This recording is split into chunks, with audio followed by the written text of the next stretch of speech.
Station North Tool Bank. Zeitgeist and a lot of futurist groups tend to ask the question, wow, our economy seems to have a lot of excess, a ridiculous amount of excess. Why does everyone need their own iPod? Why does everyone need their own lawnmower? Why does everyone need a dozen different cars in their driveway? Well, this should answer some questions for you. Take it away, John.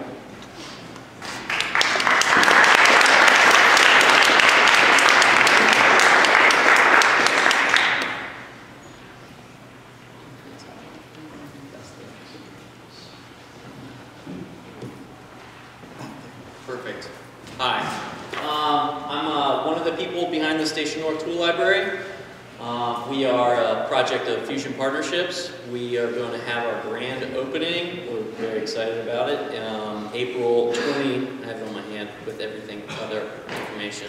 April 26th, we're going to open our doors. It's going to be a Station North Final Friday event. So I think we just figured this out yesterday. We started planning it. So 5 to 8. April 26th will be a grand opening. I think we're going to have belt sander races. So if anybody has a belt sander that they think has like some pretty awesome RPMs, then bring it out and you guys can have side bets going. I think it's pretty cool. So like I said, we're a project of Fusion.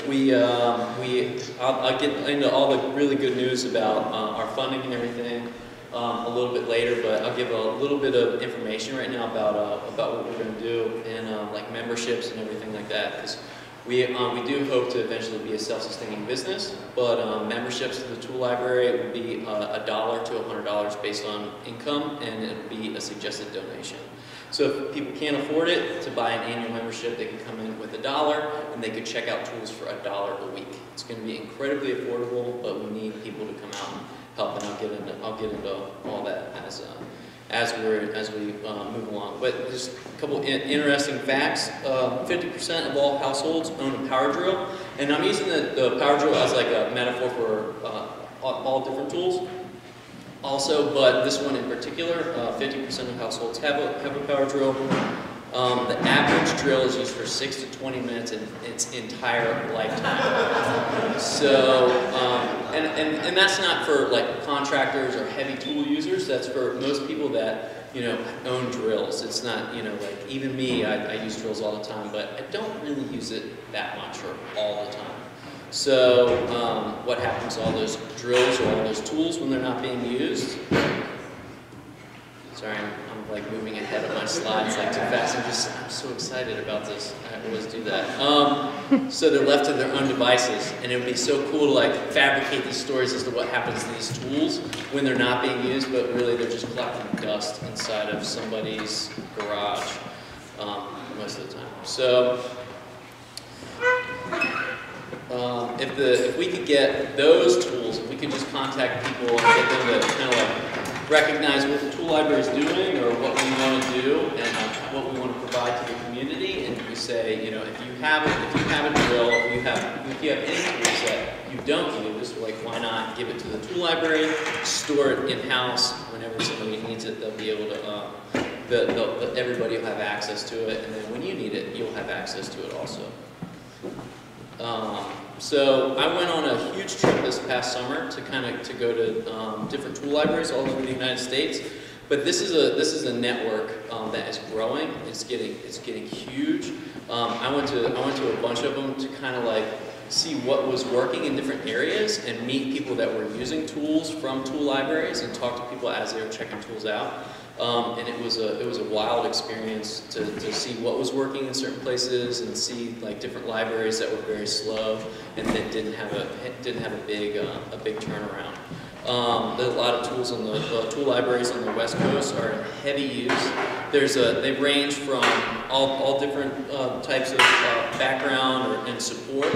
Some of the tool libraries we went to were supported by their actual library system, and they had like awesome operating budgets, and they were had thousands and thousands of tools, and they had lines out the door. But we also went to tool libraries that were all volunteer hours. They were all volunteer or all donated tools from the community that and they had the same lines. They had people waiting on the door. A lot of times it was because they could only keep their doors open for a day, a week, a couple hours a day, because that's when they would have one volunteer like in to take care of the tool lending. So we believe that this is incredibly important, and I'm really passionate about like teaching people or giving people access to tools and to teach new skills. I think it's just something that everybody could benefit from. So access to tools is what we want to provide, what we think is really important. So I mean, a really good question to anybody is like, what would you do with access to a library of tools? If you had anything that you could need, like, would you start new projects? So there's a lot of different things that people will use this tool library for. We hope that it inspires people to take up new projects, to do different things. And we think that not only will it be a source for people to get tools, but it'll be a community building effort. And we think with our tool library will always have we're going to always have coffee, a pot of coffee, so people can come in and talk. I'll talk a little bit more about that in a second.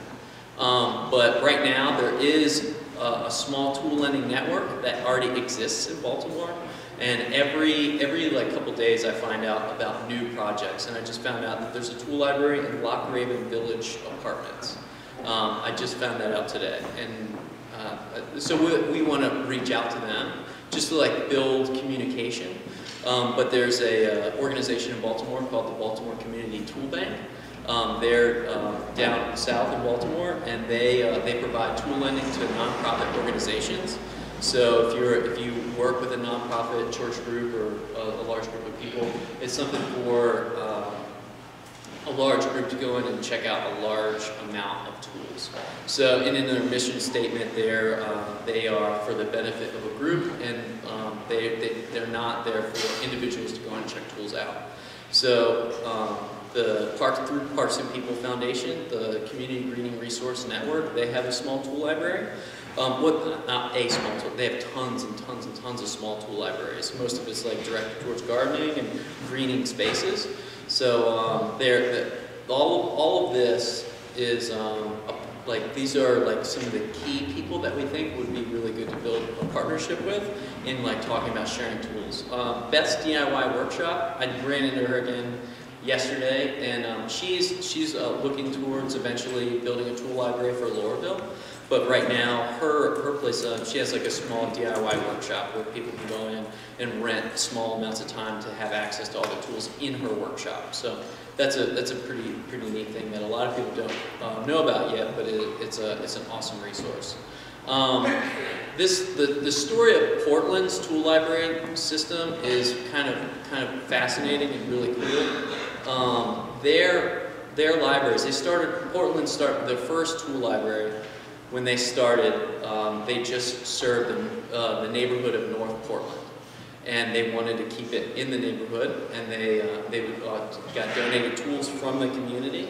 And what they did was anybody that came in from outside of that neighborhood, they said, well, you can't check tools out because you don't live in this neighborhood, but this is all the information that you need to start your own tool library. So we'd like to do something similar. We'd like to build a network of tool lending in the area and build awesome communication between everybody.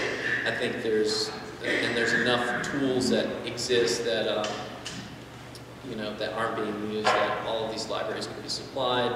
People could build awesome communication and start new projects, and we could all kind of lift up together, take on new projects. So our tool library, right now, it's me, and Natalia is somewhere in here. She's our #1 volunteer, so we don't have a #2 yet, and she will always be #1 because she has helped us out tremendously. And so far, it's just kind of 3-4 of us working to get it going.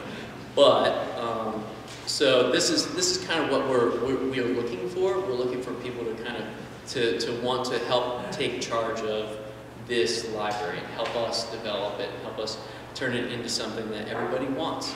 I think just providing space with a ton of tools is one thing, but we'll have to generate a space where community can come together and talk and take on new projects and help build and develop together. It's in the works. That's what we're going to be moving towards. So this library will belong to everybody. It'll be incredibly inexpensive to join and be a part of it, but we want people to invest time also. And we hope to be like a time bank hub eventually at some point. And Tam, that was talking earlier, I have a shed of yours that I need to take down. I don't know where she is. I'm supposed to be a time banker, but as soon as we can work the day out. And I don't think she knew that was me that was contacting her about it. So the good news about our tool library is that we've received funding for our first year. We got awesome support to start the project, and we're going to be in Area 405, which is down in Station North. It's an awesome network of artists, art spaces, and they've agreed to rent us for very low rent a storefront property that we have taken the money that's been invested in our startup into redeveloping that space, and we're going to be putting that into building our library. So we have about $20,000 to buy tools right now, and but we're not going to go buy new tools. We don't want a factory to crank up production to put out another 2,000 tools for us to put in our library. Like I said earlier, there's enough tools in the community that aren't being used that we know they're worth something. We know that a lot of people don't want to just give something up that they made the investment in buying. So we are actively pursuing people on Craigslist, and I think everybody I've sent an email to so far thinks it's a scam. And I'm like, this is the Station North Tool Library. So I started not saying anything about the tool library and just buying tools off of Craigslist and not saying we're a part of an organization. We've had people respond to my emails.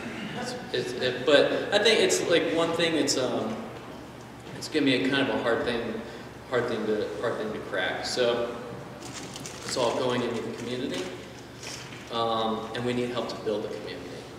And these are a couple things that we think will help that we want people to do, right, in order to help us do that. But that's it, I guess. That's the end of the thing. It was something else I was going to say, and I totally forgot.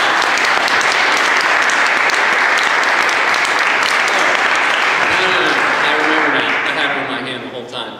Every Saturday, and I get up here and I'm excited and nervous, and I forget all the important stuff. Every Saturday, we offer a free sharpening service. We sharpen tools, knives, basically almost anything with an edge. We can put a new edge on it. We can totally recondition scissors and everything. We do it as a way to reach out to the community, to get people aware of what we're doing. We do it to get people to come into the library to see the space and see what we're doing and hear us talk about it. It usually takes 2 minutes to get somebody's attention long enough to say, this is the project, this is what it's going to do, and you get good support and feedback.